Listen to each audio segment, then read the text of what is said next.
Hello, it's David Frost here. I'm so delighted that I could speak to you this morning. I value my relationship with Kazakhstan so highly, and it's a great honour to be part of this project and to talk to you today. I just want to take the opportunity to say well done to everybody who's been involved in this project. I want to applaud my colleagues in Kazakhstan for doing so much to meet the challenge of educational reform. First, may I say something about the development of non-positional teacher leadership. I've been working on this since 1989, and the whole point of it is to empower and enable teachers as agents of change. And this spread to other countries in the 2000s, and I think it's reached a pinnacle in Kazakhstan. Why would that be? Well, first, of course, Kazakhstan has been involved in a rapid pace of reform over the years since independence. And secondly, the colleagues I have worked with, I've had the pleasure of working with, show great imagination, energy and dedication. And I see that today in the meeting today. There are so many of those colleagues here. And it's also because of the teachers. And I've been privileged to meet teachers in Kazakhstan, and I find they're courageous and open-hearted and willing to learn, and this is really satisfying. So, the Remote and Rural Schools Project. This came about because there is a difficulty, and it's not just in Kazakhstan, it's all over the world. There is a problem, and the data, research data tells us that the levels of learning outcomes for students tend to be much higher in cities. So there is a disparity. And they face the same kinds of challenges, in Australia or wherever it is. Small schools, insufficient school places, leading to running shifts in schools. Disadvantaged communities cut off from the mainstream, perhaps having low aspirations and low expectations. Sometimes the schools lack amenities, poor equipment and so on. Sometimes there's very difficult long journeys to get to school for both students and for teachers. Sometimes there's poor sanitation without, for example, the toilets being connected to the main system. There's often poor digital connectivity. Getting good internet to the regions is always a challenge. Teacher recruitment tends to be an issue because teachers will perhaps prefer to work in the cities. And very often there's a lack of support for professional development. And of course, you don't have, like you do in the cities, those museums and theatres and other cultural centres.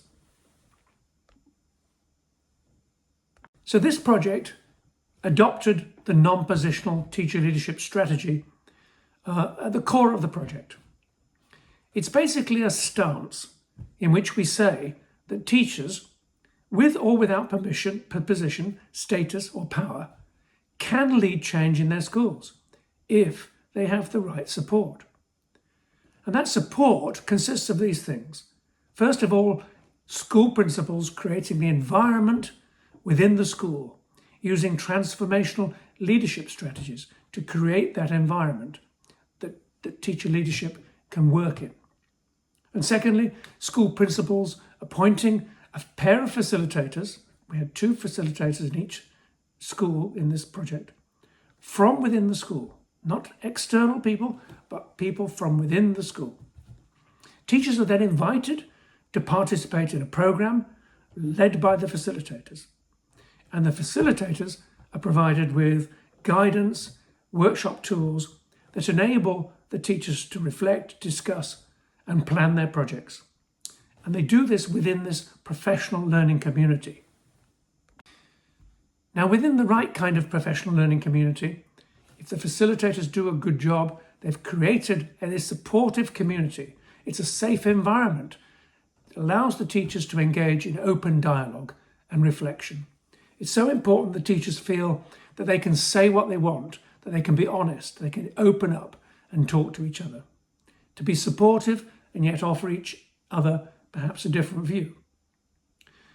Because of this, teachers are enabled to reflect on their own concerns, to think about what matters to them. It's really important that they think about what do I care about? Having done that, they can identify a problem. It's usually some kind of barrier to learning, and they focus on that problem. And then they can plan a development project to address that problem. And they can go on to lead the project, and in the project, they'll collaborate with colleagues. It's really important that they do that they work with colleagues, so that practice throughout the school begins to change. They seek to influence as many as possible, many teachers as possible, many colleagues as possible. They may have the good fortune to be able to run a whole school project.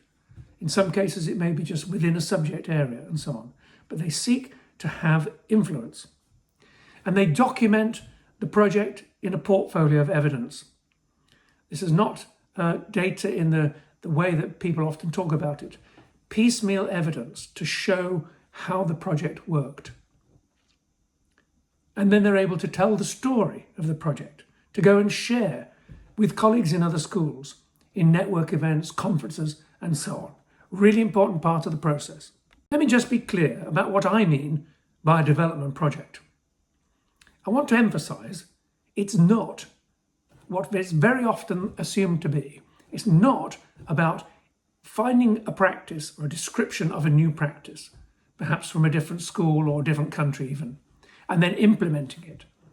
Policymakers sometimes talk as if that is the solution. Find a practice as if it's a thing and then implement it as if you can plop it into position. It doesn't really work like that. What a development project is about is firstly having an aim to improve or change practice that addresses some kind of injustice. That is to say, where students are unfairly not being enabled to learn.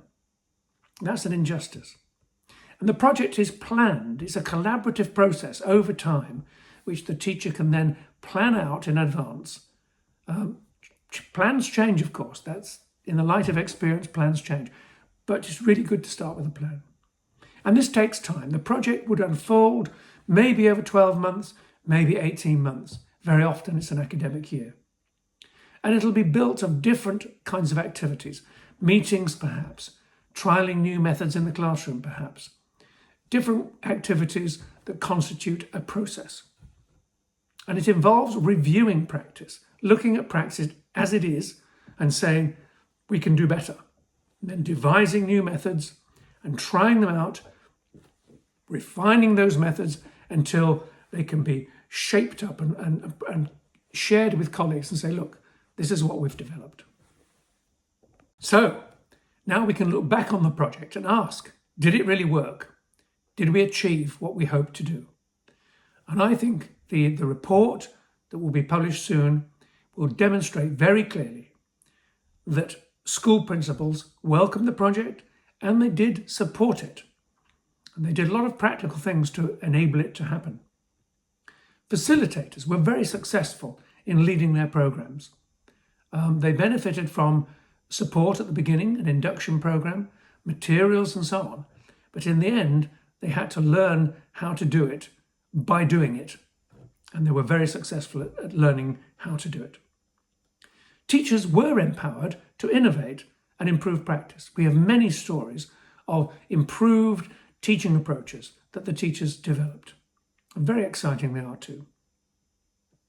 And teachers successfully managed the process of development. They exercised leadership and they did manage those projects and they took them from one step to the next step and to some kind of conclusion. And many teachers had influence in the school. Not all.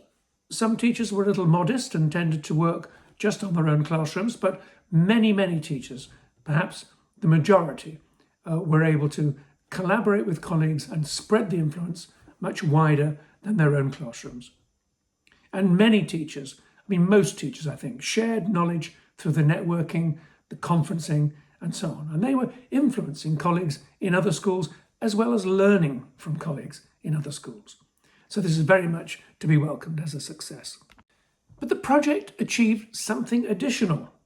I'm very happy to say that through the project, we were able to develop this method of working. we were able to develop this framework of support for non-positional teacher leadership.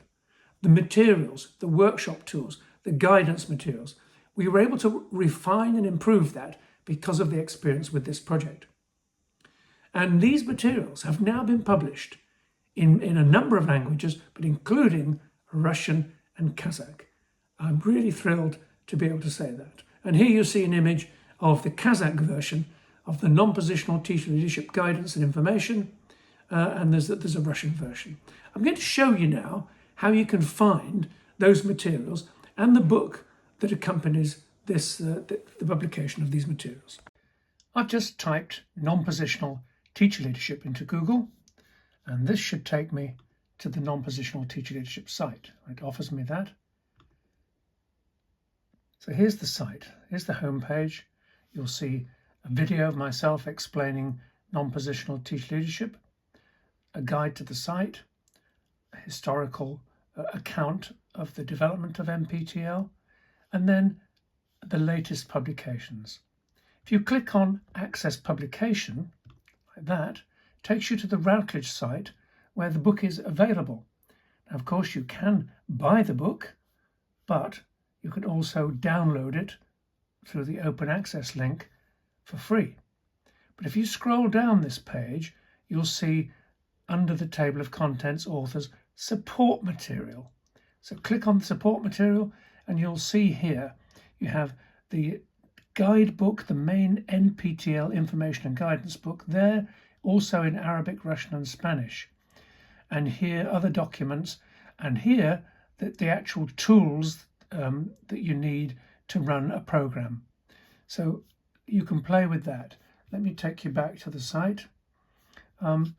Also on this site, and more interesting for Kazakhstan, is under the book section, we have the same guidance booklet, non-positional teacher leadership information and guidance, but also available here in Kazakh and Russian. So you just click on that and then you can download the document. And this is where you need to start. Thank you. So let me conclude with what I think is the big message, particularly for policymakers, but for others. The question perhaps is, what does this project tell us about how to address all the challenges faced by schools in remote and rural schools in Kazakhstan and elsewhere, of course? Obviously, we can say the government needs to provide more schools, better equipment, connectivity, access to cultural set, all that stuff is taken for granted. And it would be wonderful, wouldn't it, if the government could do that. But the most readily available resource, and the one that is often neglected, is school principals and teachers in the schools. They are the people who can be empowered and enabled to transform their schools and address a very wide range of challenges. They're the only ones in the end that can make the difference. And they need support, of course. But what we have discovered, particularly with the publication of this latest version of the materials, is that this support can be provided at very low cost. Very low cost.